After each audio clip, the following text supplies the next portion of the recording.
Uma alegria muito grande estar com vocês hoje aqui, hoje à noite. Ano passado nós estivemos juntos neste lugar. Essa plataforma era ali e não era desse jeito, ela tinha sido improvisada do lado de lá. Mas é muito agradável a gente ver que no ano que passou as obras prosseguiram aqui.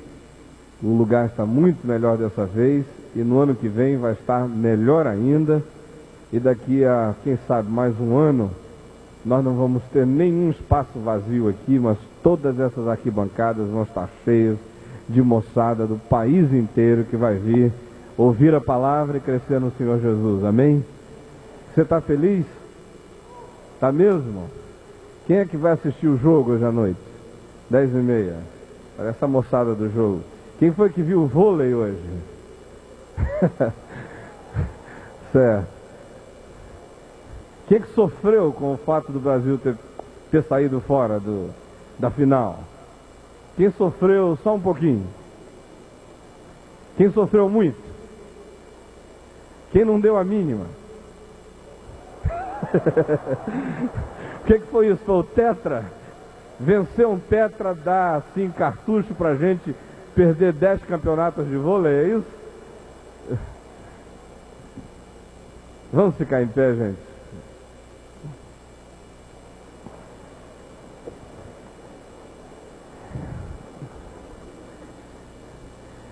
Eu conheço um bocado de gente na igreja que desenvolveu hábitos do seguinte tipo: são pessoas que têm carro, às vezes quando elas acham que o carro está com algum defeito, elas vão lá, estendem a mão assim sobre a máquina do carro, repreendem o defeito em nome de Jesus e vão adiante. Às vezes o carro vai bem. E outro dia eu ouvi uma história interessante de um indivíduo na Índia, um cristão muito piedoso, que estava levando um missionário de uma cidade para outra. E quando ele ligou o carro para sair, ele percebeu que estava havendo um problema. O carro não estava respondendo muito bem, a ignição não estava funcionando. Ele falou para o missionário: espera aqui. Foi lá do lado de fora, botou a mão assim no motor, fez uma oração forte, disse para o carro caminhar, ligou, o carro funcionou, ele foi embora, virou para o missionário e falou: não disse? O meu carro é movido à base de oração. E aí ele foi descendo, dirigindo na estrada, uma estrada muito íngreme. De repente o carro parou de vez. E ele foi lá fora, botou a mão em cima, orou, ligou, orou, ligou de novo, orou. E o carro não andava, e o missionário disse: o que é que foi? Você não quer abrir o motor para ver o que é que há? Ele falou: não, o meu carro anda na base de oração. O missionário: eu sei, mas ele tem uma máquina, por que a gente não abre para dar uma olhada? Lá pelas tantas convenceu o rapaz a abrir o carro e viram que o problema é que a gasolina tinha acabado completamente, né? Então olha aqui para mim. Num encontro como esse, às vezes a nossa tendência é pensar que as coisas que valem são apenas aquelas que a gente faz na emoção e na intuitividade, sem precisar pensar muito. Eu quero dizer a você que nós somos seres intuitivos e precisamos de todas essas coisas absolutamente mágicas da fé, que celebra com intuição a Deus. Mas chegou também hoje à noite uma hora para você botar gasolina no carro, certo? Abastecer, fazer a sua parte. É por isso que esse encontro tenta equilibrar isso. Muita alegria de quem até repreende a máquina, mas também momentos para a gente abrir a palavra e abastecer para valer, em nome de Jesus. Agora, no ato de abastecer, a gente não pode virar apenas pessoas extremamente complicadas, que ficam pensando tanto em como é que se vive a fé cristã, que esquecem e desaprendem a caminhar. Isso me faz lembrar de uma fábula entre um sapo e uma centopeia. A centopeia andava muito bem, com aquelas suas 100 pernas, sem nenhum problema. Até o dia em que o sapo chegou para ela e falou: dona centopeia, quando a senhora começa a andar, qual é a primeira perna que mexe? E a centopeia está parada até hoje, porque ela não conseguiu ainda ver qual delas mexe. Ela vinha andando por milênios, sem pensar qual a primeira perna que mexia no ato de andar. Daí para frente ela ficou tentando ver qual das 100 é a primeira que mexe, nunca mais ela deu um passo. Às vezes eu também acho que no nosso meio a gente corre o risco de ir para outro extremo. É gente que fica tão preocupada em querer racionalizar toda a fé, que aí não faz mais nada. Não prega, não celebra, não vive, não vai mais a lugar nenhum, não intensifica a sua fé, não deixa as coisas acontecerem, porque fica com síndrome de centopeia, querendo ver qual é a primeira perna que mexe. Então nem um extremo, nem outro. Nós queremos crescer na palavra e viver a palavra em nome de Jesus. Amém? Quem trouxe Bíblia? Deixa eu ver a sua Bíblia aí. Ótimo. Que beleza. Então abra a palavra de Deus no Evangelho de Mateus, no capítulo 18. Mateus, capítulo 18. Daqui para frente a gente vai prestar toda a atenção na palavra de Deus. Mateus, capítulo 18. Se você encontrar alguém sem Bíblia ao seu lado, estenda a Bíblia para essa pessoa ler com você, tá bom? Mateus 18, do verso 7 ao verso 9. Leia comigo em voz alta, por favor, todos nós. Ai do mundo, juntos, mais uma vez, ai do mundo, por causa dos escândalos, porque é inevitável que venham os escândalos, mas ai do homem pelo qual vem o escândalo.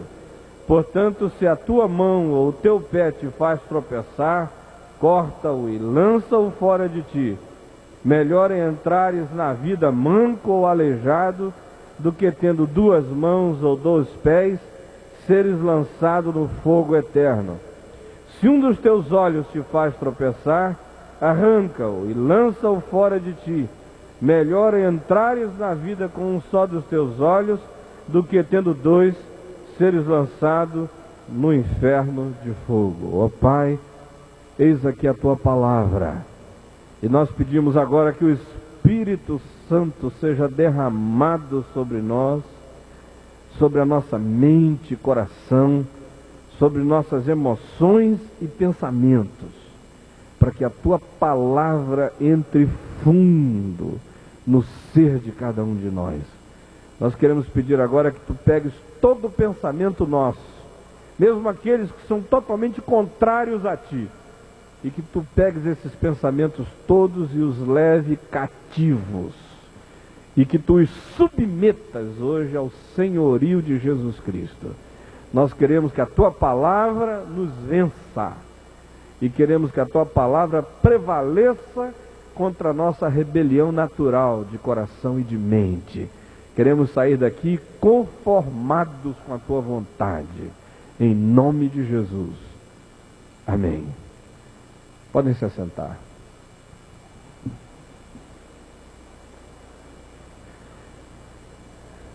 Foi há muito tempo atrás, talvez há uns 25 anos, a primeira vez que eu ouvi a expressão corta essa. E quando as pessoas começaram a falar pela primeira vez, corta essa, cara, corta essa, bicho. E essa é uma expressão que pegou, até hoje a moçada ainda diz isso. Ela teve o seu ápice, corta essa, depois ela desceu um pouquinho, parou de falar um pouco, mas de uns 3, 4, 5 anos para cá eu tenho ouvido de novo a moçada repetir isso nas situações as mais variadas, nas novelas, na rua, nas conversas. O corta essa voltou. E hoje de manhã, quando eu estava meditando nesse texto da palavra de Deus que nós acabamos de ler, a primeira imagem que me veio à mente foi a dessa expressão, corta essa. Ou seja, se eu tivesse que pegar esse texto que a gente leu e transferi-lo, trazê-lo forte para o nosso próprio contexto, para a nossa situação, eu diria a você que o que Jesus está dizendo aqui é corta essa, irmão. Tem certas coisas que você tem que cortar. E não foi a geração do final do movimento hippie que inventou isso. Ou seja, foi Jesus aqui no Novo Testamento que está dizendo que há horas em que a gente tem que dizer corta essa mesmo. Porque se você deixar esse negócio crescer, ele pode ser extremamente danoso, pode ser ruim para a sua vida. Que no Novo Testamento, especialmente no Evangelho de Mateus, há duas situações e há duas passagens nas quais Jesus diz esse corta essa. Primeiro foi aqui, Mateus 18, de 7 a 9, quando ele diz, olha, virão escândalos no mundo. E algumas pessoas que são cristãs, ou que dizem que creem em Deus, ou que estão buscando dizer para o lado de fora que elas têm alguma relação comigo, elas vão produzir escândalos muito feios. Vão vir escândalos. Mas ai daquele pelo qual vem o escândalo. Por isso, para evitar o escândalo, corta essa. Se for preciso, arranca o olho. Se for preciso, corta a mão. Se for preciso, decepa o pé. Corta essa de escândalo, é o que Jesus está dizendo.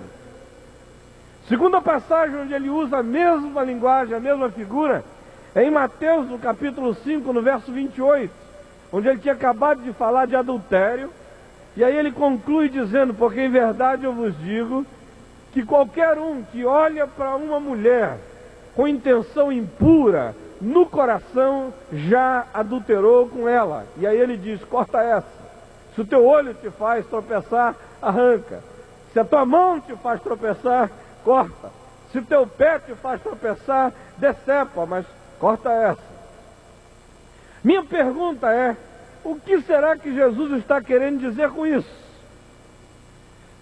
No passado, especialmente na chamada Idade das Trevas, ou no período medieval, os monges, os gurus, os meditadores, os contemplativos cristãos, as pessoas que viviam nas montanhas, nos mosteiros, afastadas da sociedade, pegaram essas palavras de Jesus e as tornaram literais e as levaram aos extremos. Ou seja, houve gente que furou o olho, porque não conseguia se ver livre de olhar para uma coisa que lhe era cobiçosa, gostosa de ser vista. Houve gente que cortou a mão, porque tinha o vício de apanhar alguma coisa inapropriadamente. Houve gente que decepou a língua, porque não conseguia parar de mentir. Houve gente que se flagelou de maneira física, forte, porque eles não conseguiam atingir aquele que eles achavam era o ideal que Jesus estava convidando os discípulos dele a praticarem. Por isso a pergunta que eu queria que você fizesse comigo agora é, o que é que Jesus quer dizer com essa questão do corta essa? O que será que ele quer dizer com essa coisa do arranca o olho? Será que isso tem alguma coisa a ver com o fato de que você gosta de olhar para as gatinhas? Hoje um dos meus filhos, assim que eu cheguei no hotel, me deu uma telefonada, não vou dizer quem é, que é para não entregar o santo, e se eu disser, ele não vai me perdoar, ele vai dizer, papai, você me fez pagar o maior mico lá, essa coisa toda. Mas ele me telefonou, a primeira coisa que ele me disse quando ele pegou o telefone, ele falou, papai, você não vai acreditar a quantidade de gatinhas maravilhosas que estão neste congresso. Falei, te segura, garoto. Será que isso tem alguma coisa a ver com as gatinhas do congresso? Jesus está mandando arrancar o olho para não ver as gatinhas? Será isso? Ou será que isso tem a ver alguma coisa com gosto estético? Quando você vai à praia, é óbvio que você não inicia olhando as mulheres de 200 quilos de peso, não é? São aquelas garotinhas que passam absolutamente contornadas e que chamam a sua primeira atenção. Mesma coisa com as meninas, numa situação muito menos comprometedora, porque os homens reagem a essa coisa estética de uma maneira mais violenta, mais compulsiva, mas as mulheres também. São os gatos com aquelas pintas e contornos de surfista numa praia que pegam você de saída, né? Os gordões, nariz imenso, ombro muito estreito, desconjuntados, ou as mulheres na mesma situação, só se impõem numa relação. Quando você começa a conversar, a ouvir, dizer, puxa, ele não é tão bonito, mas é gente muito fina, não é? E às vezes é fina mesmo, né? Ou você então começa a dizer, puxa, apesar daquele nariz enorme, mas o olfato espiritual dele é maravilhoso, ele percebe as coisas muito rapidamente, e aí você se apaixona pela pessoa, mas você geralmente contempla no primeiro contato, na primeira olhada, o elemento estético. E não há nada de errado com isso.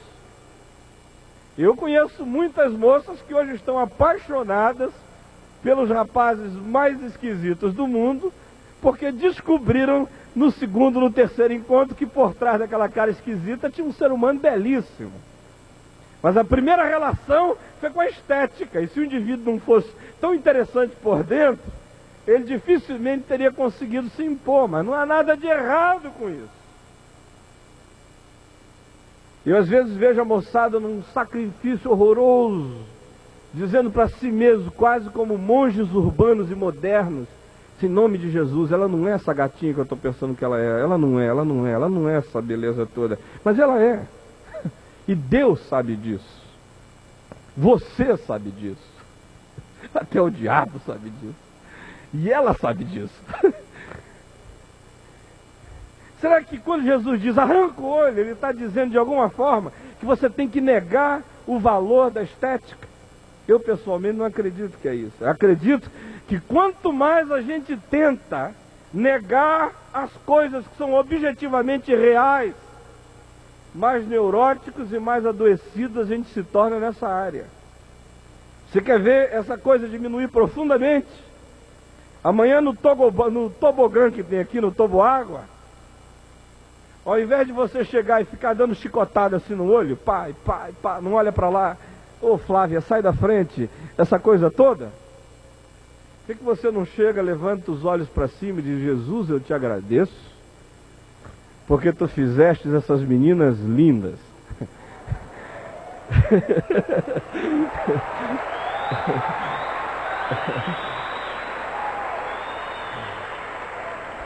Você sabe quem é que não vai gostar disso? Quem não vai gostar disso é o diabo. O diabo precisa que você encha a sua observação de impureza. Ele precisa que você transforme o seu olhar num motel.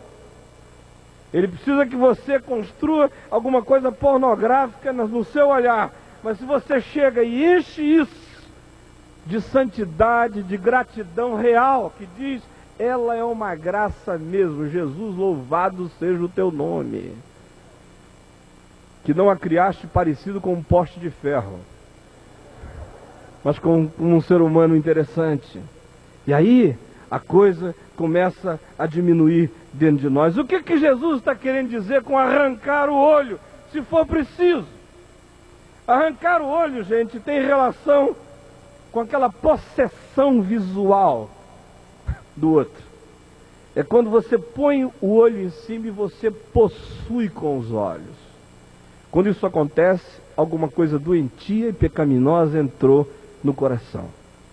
Seja quando o rapaz olha e possui visualmente a moça com os olhos, ou seja quando você com os olhos possui o carro do seu vizinho, seja quando você com os olhos possui alguma coisa que é do outro, quando você rouba com o olhar, você entrou nesse filão, nessa área, nessa situação na qual alguma coisa precisa ser feita. E se isso se transforma em alguma coisa radical, cotidiana, sistemática, insistente, que vai e que não para, e que vira um hábito, que vira uma mania, que vira quase uma tara, que vira uma obsessão, Jesus diz, a intervenção tem que ser radical. Corta essa. Outro dia eu encontrei um homem que me dizia que ele não podia jamais ir à praia, porque toda vez que ele ia, ele pecava, e ele tinha 50 anos de idade. Falei, então, meu amigo, há quantos anos você está tentando fazer isso? Ele falou, há 30 anos que eu tento. Eu digo, então corta essa. Para ti o conselho é esse. Se você não conseguiu até hoje lidar com isso, Jesus está dizendo que pode haver a situação em que alguém não consiga, e nesse caso é melhor cortar essa. O que Jesus está querendo dizer com cortar a mão? Será que isso tem a ver com o fato de que você é bom de cortada na rede de vôlei, quando você dá uma cortada, pá! Aí bateu na cara do irmão a sua cortada, e você ficou assim triste, sentiu no coração que tinha que nunca mais cortar? Ou será que isso tem a ver com o fato de que você desmunheca? Sabe a desmunhecada? Alguns rapazes dão uma desmunhecada feia, né? A gente não sabe se a gente está falando com o João ou com o Clodovil, né? Porque ele dá aquelas desmunhecadas. E aí o que Jesus está querendo dizer? Corta a tua mão se ela te faz tropeçar, porque você desmunheca? É isso que ele está querendo dizer? Ou será que isso tem a ver com aquela sua mão boba no namoro? Sabe aquela mão boba, mão nervosa de namoro? Aquela mão irresponsável, mão incontrolável, aquela mão que você diz, eu não sei o que acontece, eu digo, não vai lá, mas quando eu vejo ela já foi. Sabe aquele filme, eu acho que foram Os Monstros? Tinha uma mão assim, qual foi o filme que passou outro dia aí? Família Addams, tinha uma mão, né? Que andava sozinha. E a gente vê por aí muita mão boba, namorando. O que será que Jesus está querendo dizer com corta a mão? Isso tem a ver, gente, com as nossas ações em geral, incluindo todas essas coisas que de alguma forma se tornam hábitos, se tornam produções, ações da gente sistemática, que violam, que agridem aquilo que Deus estabeleceu como referência para não ser violada. O que Jesus está dizendo é que há certas ações que trabalham contra a gente. Você não faz isso porque no fim isso é um bumerangue. Você faz e o negócio volta, bate em você. Se isso começa a acontecer, se o que você pratica, se o que você produz, se as suas ações são coisas que acabam se voltando de maneira destrutiva ou suicida, fazendo mal a você ou à vida dos outros, arranca isso. Deixa eu dar alguns exemplos para vocês de algumas ações cortáveis nessa área. Primeiro, existem aquelas ações contra nós mesmos. São coisas que a gente faz, gostando de fazer, com prazer enquanto faz, sem perceber que elas são suicidas, elas voltam sobre a gente, elas arrebentam e destroem a gente. É igual picanha, gordurosa, não é? Quando a gente come com a gordura e tudo. Dá prazer? Dá. Agora, pode ser que entupa as tuas artérias. E pode ser que você morra de prazer. De que ele morreu? Morreu de prazer. Comeu picanha até não poder mais. Se engordurou todinho e morreu. Havia prazer? Havia um prazer. E se havia consciência de que aquele prazer podia levar a isso, eu diria que havia um sentimento suicida embutido no prazer, que apesar de saber do resultado, você não conseguiu parar o processo. E geralmente o pecado é assim. Ele traz aparentes e imediatas compensações de prazer, embutido nele a algo profundamente suicida e destrutivo. Então, o primeiro exemplo que eu queria dar aqui dessas ações que precisam ser cortadas são aquelas que a gente faz contra nós mesmos. São coisas que a gente faz e que fazem mal à nossa própria existência. Quer dar uma olhada nelas? Abra aí em 1 Coríntios. Veja 1 Coríntios comigo, capítulo 6. E dê uma olhada no verso 18, que você vai encontrar o apóstolo Paulo dizendo alguma coisa desse tipo. 1 Coríntios 6, verso 18. Preste atenção. Ele diz: fugir da impureza. Você pode ler em voz alta comigo? Fugir da impureza. Qualquer outro pecado que uma pessoa cometer é fora do corpo, mas aquele que pratica a imoralidade peca contra o próprio corpo. Você quer repetir isso comigo? Mas aquele que pratica a imoralidade peca contra o próprio corpo. Mais uma vez, todos nós juntos. Mas aquele que pratica a imoralidade peca contra o próprio corpo. Agora olha aqui para mim, todos vocês. É difícil a gente imaginar que numa sociedade como a nossa, onde há todos os estímulos possíveis para que um rapaz e uma moça concluam um processo de atração física, levando isso às vias de fato numa consumação sexual, onde tudo em volta estimula nesse sentido e onde há uma filosofia de permissividade, de indução a isso, é difícil imaginar que aquilo que Paulo está dizendo é verdade, mas é.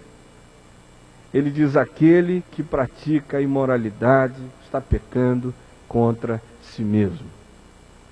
Se o maior agredido no processo da imoralidade é você.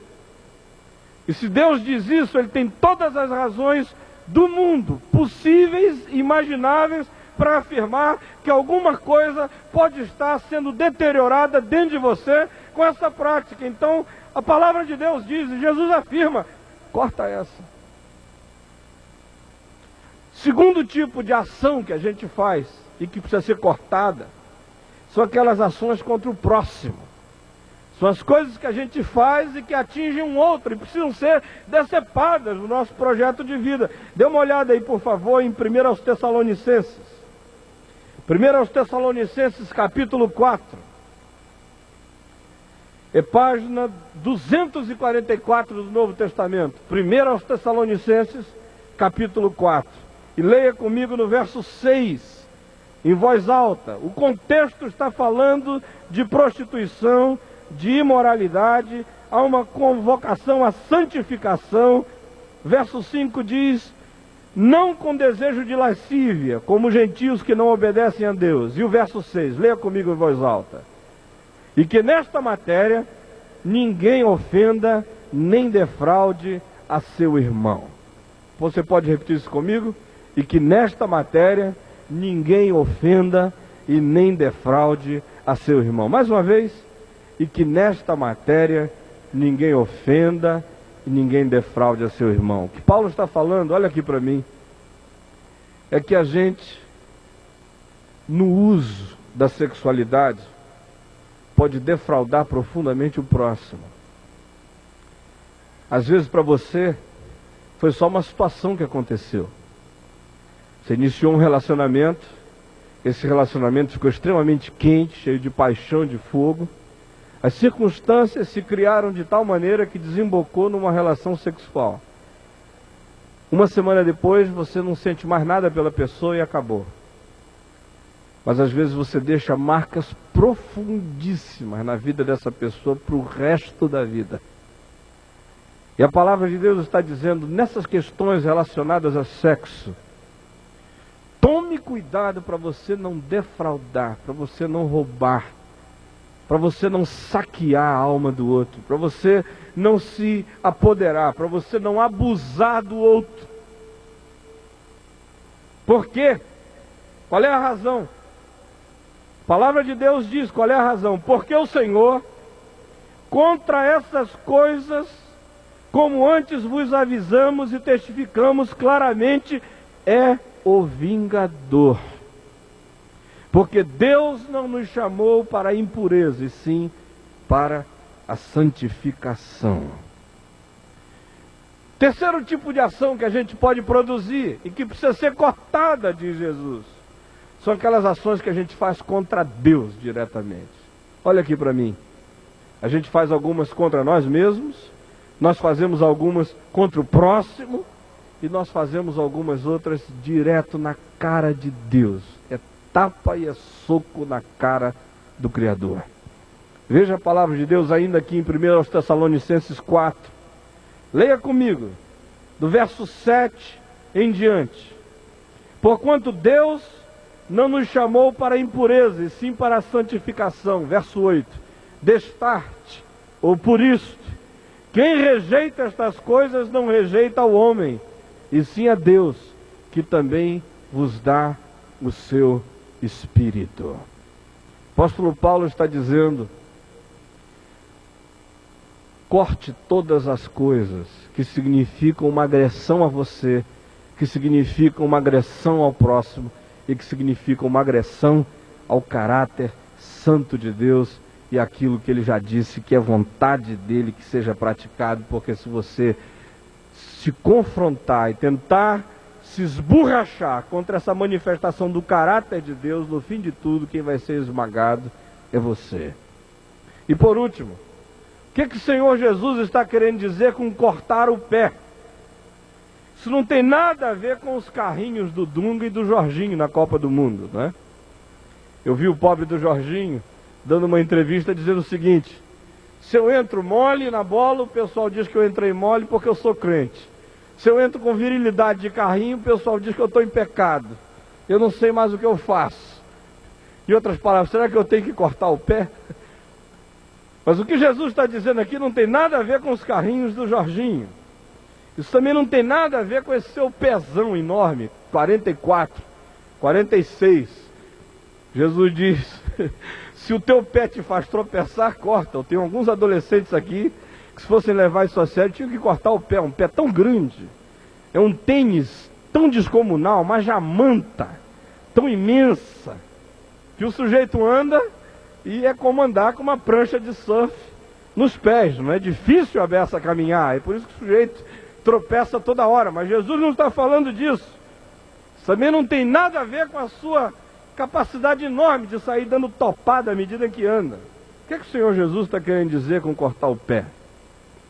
O que Jesus está dizendo é que nós não devemos andar por caminhos que nos levam à morte. Essa coisa do projeto da vida, de como é que a gente concebe a vida e como é que a gente constrói os caminhos da gente. Jesus está dizendo: cuidado para você não enveredar, cuidado para os teus passos não levarem você para determinados projetos que parecem direito hoje, mas que ao final dão em caminho de morte. Corta essa enquanto dá tempo. Em outras palavras, ele está falando aqui de filosofia de vida, de projeto de vida, de caminho, de vereda, de coisa que a gente constrói para andar nelas. E ele diz: há algumas que são malignas, corte da sua vida enquanto dá tempo, para que elas não destruam você. E há 3 filosofias aqui que eu queria mencionar rapidamente. Em primeiro lugar, é a filosofia que diz nos dias de hoje: o amor autentica tudo. Você já ouviu isso em algum lugar? Olha, o amor autentica tudo. E eu tenho encontrado isso dentro da igreja para todo lado. Moçada aí que canta: grande é o Senhor, Rei do Universo, lá, lá, lá, lá, lá, e vai. Aí você olha para ele, que coisa, que gracinha, meu Deus. Esse irmãozinho querido e a irmãzinha também, aleluia. Aí depois eu descubro que eles estão indo para a cama 2, 3 vezes por semana juntos. E aí eles estão muito bem, não estão em crise nenhuma de mente, não. Aí você chama para um papo, e a resposta, sabe qual é? A resposta não tem nada a ver com o Novo Testamento. Tem nada a ver com Jesus. Tem a ver com Caetano Veloso. Tem a ver com o pessoal da política do corpo no passado. Tem a ver até com os conceitos do bruxo Paulo Figueiredo. Tem a ver com a Xuxa. Tem a ver com qualquer um, mas não tem a ver com Jesus de Nazaré. A resposta que eles te dão é o seguinte: mas olha, pastor, eu não vejo por que eu não posso ter relação com a minha namorada, porque nós nos amamos e o nosso amor autentica a nossa relação. Isso não tem cara de coisa ruim hoje. Qualquer lugar, se nós pusermos um psicanalista brasileiro e eu, e você no meio, e você disser isso, e eu disser para você não fazer isso, o psicanalista vai olhar para mim e vai dar toda a razão a você. Porque há toda uma construção de um sistema de pensamento no mundo que afirma que esse é um dogma legítimo. O amor autentica tudo. Gostou? Está fazendo com amor? Não é uma por dia, é só uma. Ainda que não seja a mulher com a qual você casou, ainda que a relação de vocês seja incipiente, ainda que o pai dela não saiba, a mãe dela não saiba, teu pai também não, ainda que ninguém sabe, mas o amor autentica, o amor é o que casa, então vai lá e faz. Eu acredito que o amor é o que autentica, mas o amor autentica dentro das fronteiras do que Deus estabeleceu. Sem amor ninguém casa. Mas a gente, porque ama, deve casar, diz a palavra de Deus. Uma segunda filosofia que está aí e que pode levar um bocado de gente a destruir a vida, a juventude, e que precisa ser cortada enquanto dá tempo, é aquela que diz: se eu sou humano e sensível, então está tudo bom. Ou seja, você olha para a sua vida e diz: eu sou humano, e sou um sujeito gente boa, sou generoso, sou sensível. Então, se eu sou humano, sou generoso, sou sensível, está tudo bom. Agora, eu encontro algumas pessoas que me dizem isso, e sabem o que eles me dizem? Toda vez que eu tomo droga, que eu fumo uma maconha, que eu cheiro alguma coisa, eu fico mais humano e mais sensível. Então, por que eu vou parar? Se quando eu estou doidão, a minha humanidade se exacerba muito mais e floresce muito mais. Eu até encontro algumas pessoas casadas que me dizem o seguinte: olha, enquanto eu estava casado com a minha mulher, eu vivi uma vida muito ruim e infeliz. Quando eu comecei esse caso, essa relação paralela, eu redescobri a minha juventude, eu estou muito melhor. Um projeto novo de vida. Há uma terceira filosofia também que diz o seguinte: os fins justificam os meios. É por isso que você diz: eu estou fazendo algo desonesto. Mas pastor, o lucro vai todinho para Deus. Não é? Você já ouviu isso? Eu já. Está cheio de gente nas nossas igrejas, às vezes até empresários, dizendo isso. Dizendo isso até para Deus: ó Deus, foi uma safadezinha que eu fiz. Deu uma pernadinha naquele sujeito ali, levei o dinheiro dele, mas o dízimo é teu, Senhor, para a tua obra. Em outras palavras, os fins justificam os meios. Ou então diz: eu estou fazendo um favor a essa coroa. Ela estava com 50 anos de idade, mas depois que ela começou a fazer amor comigo, a vida dela melhorou bastante. Mas Jesus vem para você e diz: corta essa, meu irmão. Corta essa, filho. Se o teu pé está te fazendo tropeçar, se esse caminho está empurrando você para dentro disso, corta isso enquanto dá tempo. Agora, por que será que Jesus recomenda essa castração, essa fimose existencial, essa tirada desse prepúcio, dessa carne? Por que ele manda a gente fazer isso? Por que ele manda, de alguma forma, às vezes você mutilar aquilo que alguém diria estava completo, mas teve que cortar algo fora? Por quê? Há 3 razões básicas. A primeira, porque ele está dizendo que na vida nem sempre dá para ter tudo ao mesmo tempo. Você pode repetir isso aqui comigo? Na vida nem sempre dá para ter tudo ao mesmo tempo. Mais uma vez, agora todo mundo com voz alta. Na vida nem sempre dá para ter tudo ao mesmo tempo. Mais uma vez, na vida nem sempre dá para ter tudo ao mesmo tempo. Olha aqui para mim. O ideal, gente, é que a gente possa ter os 2 olhos, as 2 mãos, as 2 pernas, tudo direitinho. Isso é bom. Mas o que Jesus está dizendo é que na vida hoje, às vezes, não dá para ser assim. O que ele está dizendo é que às vezes eu tenho que ser seletivo, eu tenho que fazer escolhas. Às vezes, para preservar uma coisa mais importante, eu tenho que cortar algumas inferiores, porque está havendo uma incompatibilidade por uma razão simples. A vida não é mais harmônica debaixo do sol. Desde que o pecado entrou neste mundo, que diz o apóstolo Paulo, há uma guerra aqui dentro. Guerra da carne contra o espírito. Guerra de desejos superiores contra desejos inferiores. Guerra da mente que sabe qual é a vontade de Deus contra instintos carnais que crescem dentro de mim. Quando dá para eu harmonizar tudo nas minhas escolhas, ótimo, mas frequentemente não dá, frequentemente há alguma parte em mim e de mim lutando contra mim. Por isso, para preservar o meu eu, aquilo que dura e que fica, eu preciso cortar alguma parte. Isso é duro. Mas, por exemplo, foi isso que Jesus ensinou no caso daquele jovem rico, vocês lembram? Seria uma beleza se o sujeito pudesse, daquela situação, ser salvo, continuar a ser gente muito boa, fazendo obras de caridade para todo mundo e ainda o homem mais rico da cidade. Mas ele vem para Jesus e diz: o que eu faço?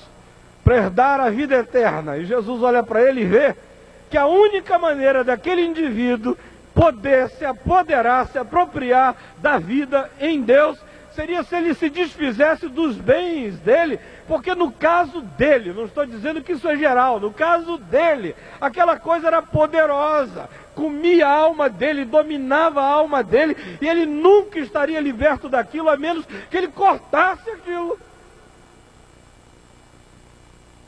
Nem sempre dá na vida para a gente ter tudo que a gente gostaria de ter a um tempo só. Segunda razão pela qual Jesus diz que às vezes a gente tem que optar pelo corte. Ele está dizendo aqui que muitas vezes as nossas maiores potencialidades podem ser as nossas maiores tentações. Você podia repetir isso comigo? As nossas maiores potencialidades podem ser as nossas maiores tentações. Agora eu queria ouvir todo mundo falando com voz bem alta. As nossas maiores potencialidades podem ser as nossas maiores tentações. Olha aqui para mim, o que é isso? O que ele está dizendo aqui, especialmente no texto de Mateus 18, 8 e 9, ele diz assim, olha, se o teu olho direito te faz tropeçar, arranca. Veja que ele foi específico. A impressão que dá é que o direito era o melhor dele, o melhor daquele indivíduo. É desse tipo de pessoa que fecha o olho assim para enxergar melhor. Tem algumas senhoras aqui que fazem isso, não é? Espera aí, meu filho, deixa eu fechar aqui que eu vejo melhor com o direito. Aí Jesus está dizendo, olha, se o direito, que é o bom, te faz tropeçar, arranca. Porque pode ser que a tua capacidade de ver seja a tua pior adversária. Ou ele diz, se a tua mão direita, no caso do indivíduo que é destro, a maior parte das pessoas o são, te faz tropeçar, corta, vai aprender a escrever com a mão esquerda. Mas se esse negócio está te fazendo mal, corta. Agora, olha aqui para mim. O que isso tem a ver com você? Primeiro uma palavra com as gatinhas. Você logo, logo vai descobrir na vida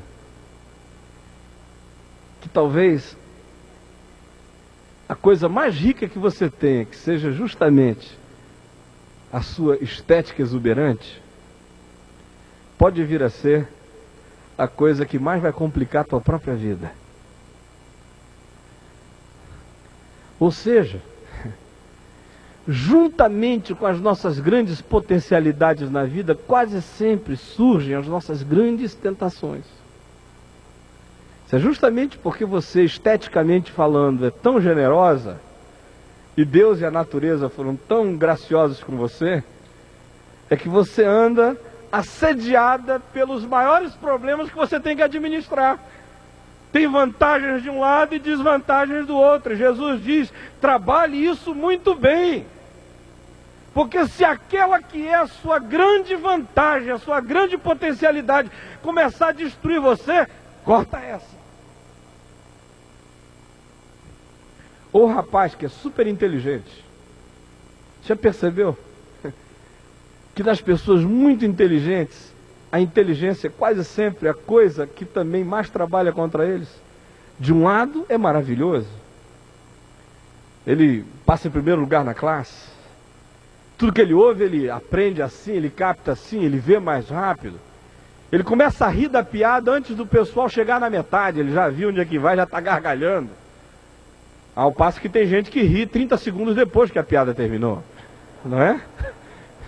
Então ele está aqui, a vida para ele acontece mais rápido, ele está na frente dos processos, não é? Ele vai andando. Agora olha aqui para mim. Agora, também é ele que geralmente tem os maiores conflitos de fé, é o pobrezinho. Especialmente quando ele não tem um pastor que prega coisa com coisa. Às vezes é ele que luta desgraçadamente contra a arrogância intelectual dele, que ele tem uma vontade enorme de encher a boca e chamar todo mundo de burro. Aí ele luta contra isso, ele luta contra isso. A maior potencialidade dele é a maior tentação, é a maior fraqueza. É o que acontece, por exemplo, com gente que tem uma facilidade enorme de fazer dinheiro, de ganhar dinheiro, de produzir dinheiro. Isso é maravilhoso, mas a maior potencialidade é também onde reside embutida a maior fraqueza. É como um indivíduo que é carismaticamente falando, fantástico, todo mundo gosta de vê-lo, de ouvi-lo, ele atrai a atenção. A maior potencialidade é a maior fraqueza, porque ele corre o risco de ser seduzido pelo poder de fascinar os outros. Tem um negócio aí, em toda grande virtude e potencialidade habita lá na base uma fraqueza que vem junto. E Jesus diz: não tem problema com a sua potencialidade, desenvolva isso. No entanto, se o teu olho direito, ou se a tua mão direita, ou se a tua perna boa de chute, seja lá qual for, está te fazendo tropeçar, é melhor tu cortares isso e tu preservares o tu. Eu acho bonito isso. Se o teu olho, a tua mão, o teu pé te faz tropeçar, corta a tua mão, porque a mão é tua, mas não és tu. Você está entendendo? A mão é tua, mas tu é mais profundo do que a tua mão. O olho é teu, mas o olho não és tu. Tu existes sem o olho não existe sem ti. Então é melhor tu arrancares algo que é teu, mas não és tu, e preservares o teu eu para a vida eterna, do que tu tentares manter o pacote todo junto e ires inteirinho para o inferno. É o que Jesus está dizendo. Terceira razão que ele dá para a gente fazer castrações se forem precisas. Ele está dizendo que a verdadeira vida ainda não chegou, mas ainda está por vir. Por isso é que ele diz: olha, nesta vida aqui, corta o que for preciso, porque aquilo que eu chamo vida ainda não chegou. Você pode repetir isso comigo? A verdadeira vida ainda não chegou, mas ainda está por vir. Repita comigo. A verdadeira vida ainda não chegou, mas ainda está por vir. Olha só o que ele diz no capítulo 18 aí de Mateus, versos 8 e 9. Ele diz: é melhor tu entrares na vida caolho do que com os 2 olhos seja jogado fora. É melhor tu andares para a vida pulando, saci pererê evangélico, pá, entrando no céu assim, entrando na vida assim, do que com as 2 pernas sem andares nas ruas do inferno. Agora o que ele está dizendo é que aquilo que ele chama de vida ainda não chegou. Olha aqui para mim. É isso que faz toda a diferença. Você só tem força e motivação para conservar o seu olhar limpo. Só tem força e motivação para trabalhar bem as suas ações, ou até para cortar certas coisas que você sabe que estão fazendo você pecar e tropeçar.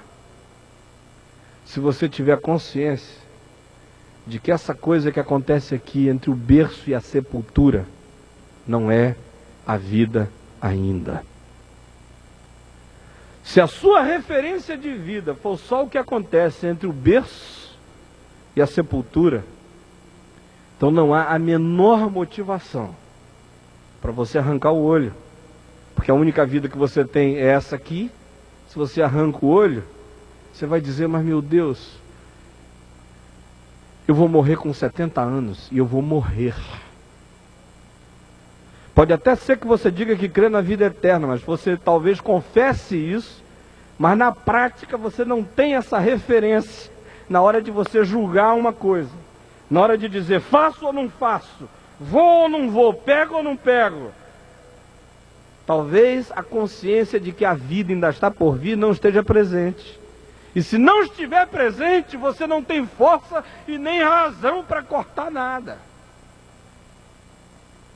Jesus diz que para ter força, para fazer cortes, se forem necessários, você tem que entender que o que está acontecendo aqui debaixo do sol, no planeta Terra, no hemisfério sul, na América Latina, na América do Sul, no Brasil, em Guarapari, no estado do Espírito Santo, no Sesc,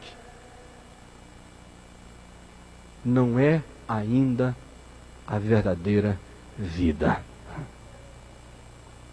A verdadeira vida, Jesus diz, está por vir ainda. Se você crê nisso, ele diz, tenha coragem de deixar de fora algumas coisas que podem impedir você de entrar nessa vida que eu estou construindo para você. Agora olha aqui para mim. Eu não vim aqui hoje à noite para encher você de corta isso ou corta essa. Eu não creio no corta essa. Não creio que a gente tenha que viver dizendo não faz isso, não faz aquilo. O apóstolo Paulo diz em Colossenses que quando a gente diz não toques nisso, não prove aquilo, não pegue naquilo outro, isso tem uma aparência de piedade, mas não tem nenhum valor real contra a sensualidade. Na hora do vamos ver, não adianta nada. A grande força para a gente andar com o Senhor não está no peso de determinados regulamentos, está no nosso amor para com Ele. O apóstolo Paulo disse, é o amor de Cristo que nos constrange a viver para Ele. Julgando nós isto, um morreu por todos, logo todos morreram, para que aqueles que vivem não vivam mais para si mesmos, mas para aquele que por eles morreu e ressuscitou. O apóstolo João diz que Jesus disse, se vocês me amam, vocês vão guardar os meus mandamentos. Mas se no processo de viver a vida, de não ter medo de ser feliz, de celebrar a existência, de viver a plenitude da sua juventude, de exercitar com toda a grandeza a sua liberdade de pensar, de ir e de vir, se no processo você descobre que tem alguma coisa na sua maneira de desejar e de cobiçar a vida, alguma coisa nas ações que você produz, alguma coisa nos caminhos que você escolhe, que estão indo e se chocando com a vontade de Deus, e se essa coisa se torna poderosa e dominadora, então eu digo a você hoje, e eu espero que até quando você estiver com os cabelos brancos, o eco dessa palavra ainda ecoe na sua alma. Se esse for o caso, Jesus diz, corta essa, porque eu quero te abraçar na porta da Nova Jerusalém, em nome de Jesus. Deus abençoe você. Vamos ficar de pé.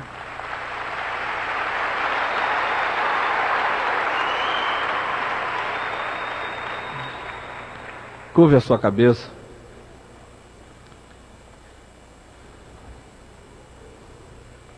Eu queria fazer uma oração com você.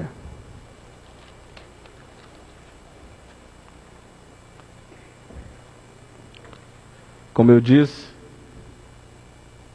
nós não estamos fazendo essa pergunta, não é pergunta de sapo, para fazer a centopeia não saber mais como andar. Ao contrário. Nós estamos aqui querendo colocar gasolina, para que o carro ande e saiba para onde é que ele está indo.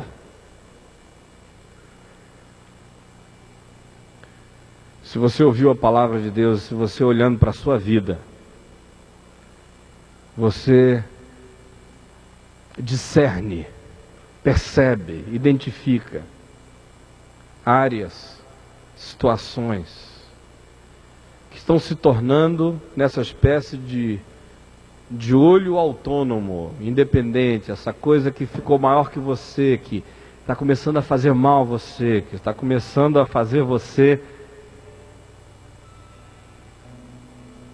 desejar o que mata, começando a fazer você querer comer veneno, que pode ser um veneno docíssimo e gostoso, mas você sabe que vai matar.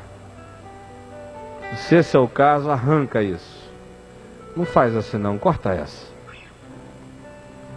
Ou se são aquelas ações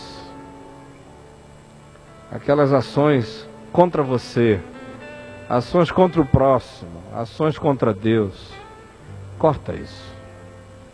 Ou quem sabe são aquelas filosofias, são caminhos aparentemente bons, aplaudidos por todo mundo em volta, mas que dão em caminho de morte. Então corta isso, não vai lá não. Se o preço para andar é andar nesse caminho ruim, é melhor ficar parado. Não vai lá não. E se essa palavra de Jesus chegou ao seu coração e você quer hoje tomar compromissos de arrancar algumas coisas, de cortar outras, ou quem sabe você quer só dizer: Jesus, dá-me a disposição interior para não brincar com a tua palavra, aonde quer que eu encontre alguma coisa que está fazendo guerra contra a minha alma, ainda que seja a minha maior potencialidade, a minha maior virtude, ajuda-me a cortar essa. Porque eu posso até chegar no céu podado, mas eu quero estar lá e não quero estar inteirinho longe de ti. Porque a verdadeira vida ainda está por vir, e é para ela que eu estou andando.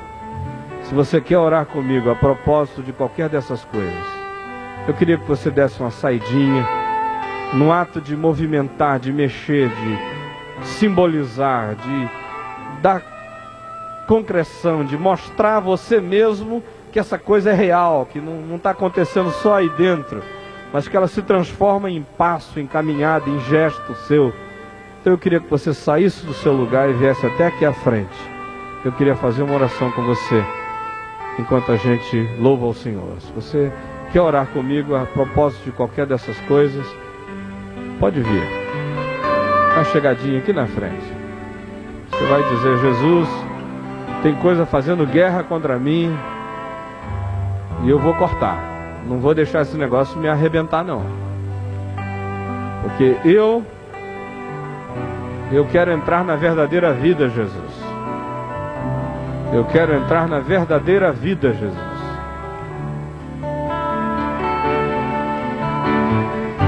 Ninguém aqui está convidando você para não ser normal, para você ser bem normal. Só corta aquilo que está te matando. Se está te matando, te fazendo mal, corta essa.